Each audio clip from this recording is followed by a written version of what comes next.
प्रेक्षकांनो, आता इकडे दामिनीच्या घरी आलेली असती एक आजी. म्हणजेच आता इकडे ती बोलत असते की दामिनी मुजुमदार, तूच आहे ना दामिनी मुजुमदार. आणि आता तिला ती प्रत्येक ठिकाणी दिसत असते आणि ती अस्तित्वात असतेच सुद्धा. पण इकडे सावी आणि नीता तिच्या समोर असून आता इकडे त्या दाखवतात की त्यांना दिसतच नाहीये. नमस्कार प्रेक्षकांनो. तर आता इकडे इरा जी असते ती आता इकडे सावीला भरवत असते. आता इकडे सावी तिला कचकीनं चावते. आता इकडे तिच्या हाताला म्हणजे चांगली चावल्यामुळे आता इकडे ती बोलते, अगं असं कोण खातं. असं म्हणल्याबरोबर इकडे सगळे तिच्याकडे बघत असतात. त्यावर इकडे सावी बोलते, सॉरी सॉरी, मी चुकून चावलं, मुद्दामून नाही चावलं. हां, आता तू भरव, आता नाही चावणार मी तुला. आता असं म्हटल्याबरोबर इकडे भास्कर बोलतो, ए इरा, कशाला तू त्यांच्या नादी लागतेस. हो की इकडे त्यांचं खाऊ दे की त्यांना आपापलं. आता इकडे त्यावर ती मनातल्या मनात विचार करते, हो स्वतःच्या जीवाचे एले करण्यापेक्षा इलाच खाऊ दे तिच्या हाताने. आणि ती तिथून चालली जाते. आता इकडे त्यावर धैर्य बोलतो, काय ग सावी, इतक्यादा मी तुला चारू घातलं, तू तर मला नाही चावली अशी. आता इकडे त्यावरती बोलते, माहिती नाही कसं झालं. आता इकडे धैर्य बोलत असतो की वहिनी, आईचं जेवण झालंय का, तिने जेवण केलंय का. त्यावर आता इकडे नीता आणि अवंती बोलत असतात, हो त्यांनी जेवण केलंय पण त्या रूमच्या बाहेरच येत नाही आहेत. त्यांना आम्ही बोलण्याचा प्रयत्न केलाय की डॉक्टरांना वगैरे बोलवायचं का, पण ते काहीच म्हणजे काहीच सांगत नाहीये. आता असं म्हटल्याबरोबर इकडे धैर्य बोलतो, काय माहिती आईला अचानक काय झालंय तर. आणि मी उद्याच्या मीटिंग सुद्धा इथे घरीच ठेवलाय, माझंच मन लागत नाहीये, आईला बरं नाहीये म्हणून. आता इकडे असं म्हटल्याबरोबर इकडे या तिघींनाही खूप मोठा धक्का बसतो. आता इकडे एकदम नीताच्या तोंडून निघतं, मग उद्याचा प्लॅन. आता असं म्हटल्याबरोबर इकडे भास्कर बोलतो, काय ग नीतू, कसला प्लॅन आहे उद्या. आता इकडे सगळेजण त्यांच्याकडे संशयित नजरेने बघत असतात, धैर्य सुद्धा. त्यावर आता इकडे सावी अवंतीला इशारा करते की काहीतरी म्हणा म्हणून. त्यावर आता इकडे अवंती बोलते, अहो अगं नीता, तू टेन्शन घेऊ नको. अहो ते काय आहे ना भाऊजी, आम्ही ना उद्या सावीसाठी लाडवा म्हणजे बेसनाचे लाडू करण्याचं ठरवलं होतं. पण आता तुम्ही घरी आहे म्हटल्यावर आम्हाला तुम्ही काही त्या किचनचा ताबा देणारच नाही ना. तुम्ही म्हणाल की तुम्ही सावीसाठी करतोय. आता असं म्हणल्याबरोबर आम्ही कसं करायचं ना. आता असं म्हणल्याबरोबर इकडे धैर्य बोलतो, अहो वहिनी त्यात काय इतकंच ना. अहो उलटून माझी तुम्हाला मदतच होईल की, मी नाही घेणार ताबा वगैरे. आता असं म्हटल्याबरोबर इकडे विलास बोलतो, तू ना एक काम कर, फुल टाईम आचारी बन फुल टाईम. आता असं म्हटल्याबरोबर इकडे धैर्य बोलतो की मी ना माझ्या बायकोसाठी काय करायचं आणि काय नाही हे तू मला सांगू नको, आणि मी माझ्या बायकोचा फुल टाईम आचारी सुद्धा व्हायला तयार आहे. त्यावर आता इकडे तो बोलतो, म्हणजेच विलास, याला आचारी नाही याला लाचारी म्हणतात. इकडे भास्कर वगैरे हसत असतात. त्यावर आता इकडे रात्र झालेली असते. सावी आता इकडे विचारच करत असते की उद्या धैर्यला कसं पाठवायचं बाहेर म्हणून. कारण काही झालं तरी दामिनी मॅडम धक्क्यात आहेत आणि असाच धक्का त्यांना उद्या सुद्धा द्यायचा आहे. जर त्या या धक्क्यातून सावरल्या तर सगळं काही प्लॅन फिसकटेल आणि हा प्लॅन समोर ढकलू द्यायचा नाहीये. आता असं सगळं काही ती विचार करत असते. आता झोपताना तिला त्यांच्या दोघांची फ्रेम दिसते. आता इकडे सकाळ झालेली असते. तिला रात्रीच प्लॅन सुचला असतो की नेमकं काय करायचं ते. आता इकडे उठल्याबरोबर इकडे आता सावी आता इकडे धैर्यजवळ हट्ट करत असते की काहीही झालं तरी मला आत्ताच्या आत्ता हवी आहे याला फ्रेम म्हणून. कारण आता इकडे धैर्य बोलत असतो, अगं सावी, मी काय म्हणतोय, मी दुसरी उद्या आणेल की फ्रेम याला. कारण आता इकडे तो फोटो फुटलेला असतो फ्रेमचा.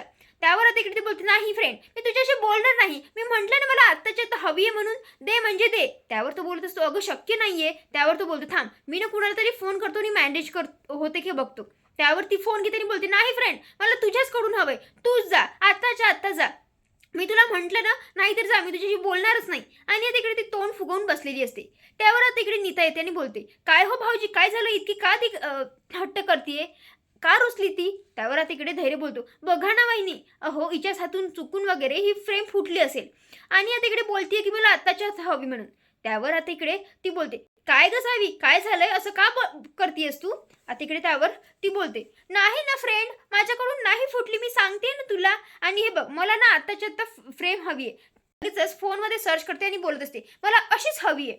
आता असं म्हटल्याबरोबर इकडे तो बोलतो, आता वहिनी तुम्ही सांगा, मी आता आत्ताच्या आत्ता अशी फ्रेम कशी आणणार बरं, तुम्ही समजावा बरं. आता इकडे मी तर तिच्याकडे बघणार, एकदम सावी तिला डोळा मारते आणि आता इकडे तिला समजतं की हा सगळा तिचाच प्लॅन आहे. त्यावर आता एकदम ती गप्प बसते. आता ती सावी बोलते, जा ना फ्रेंड, मी तुला किती वेळची सांगतेय, जा.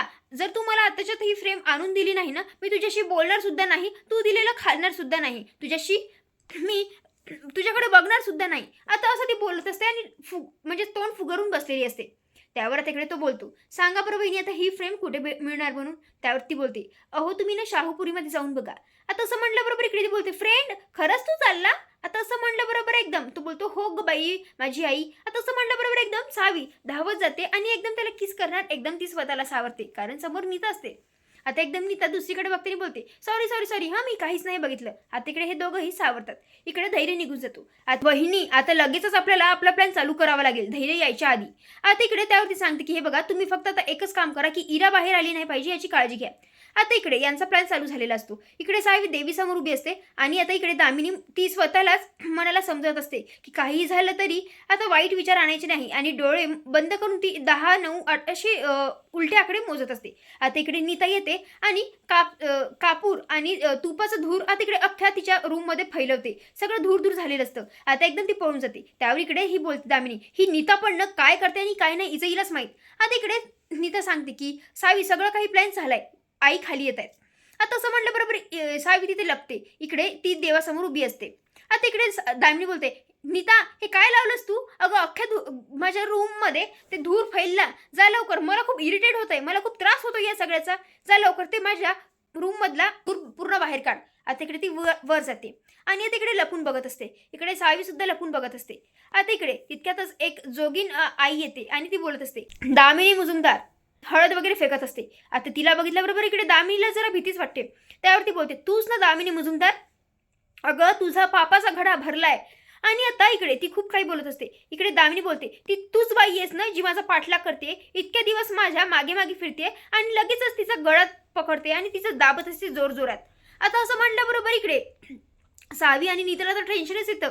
आता इकडे त्यावरती जोगीन आजी बोलते, अगं तू मला मारशील पण आधीच तुझे पाप केलेले आहेत त्याचे कोण परतफेड करणार. अगं आईने तुझ्यासाठी संदेशा पाठवलाय, अगं लवकरच तुझं पाप सगळ्यासमोर उघडं होणार आहे. आणि आता इकडे ती तिच्या काहीतरी झोळीमधून काढते आणि तिच्या हाताला लावते. पूर्ण दोन्ही हात लाल लाल झालेले असतात. त्यावर आता इकडे हे बघितल्याबरोबर आता एकदम दामिनीला धक्काच बसतो. त्यावरती आजी बोलते, अगं तुझा हाच कलर तुझा घात करणार आहे आणि सगळ्यांसमोर तुझं पितळ उघडं पडणार आहे. आता असं म्हटलं बरोबर इकडे तिला धक्काच बसतो. तर आता हा तर भाग इथे संपतो. पण आता इकडे पुढील भागात पाहायला मिळणार आहे की आता इकडे नीताजी असते, सावीला आणि दामिनीला दोघींनाही सूप देते. इकडे सावी मस्तपैकी सूप एन्जॉय करत असते. इकडे दामिनी एकदम बघते तर काय ती लाल लाल सूप दिसत असतं.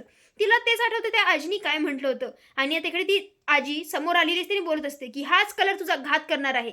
आता ती आजी खरंच तिथे उभी असते. पण आता इकडे नीता आणि सावी असं दाखवत असतात की त्यांना काही माहितीच नाहीये. तर प्रेक्षकांनो हा भाग कसा वाटला नक्की कमेंट करून कळवा. धन्यवाद.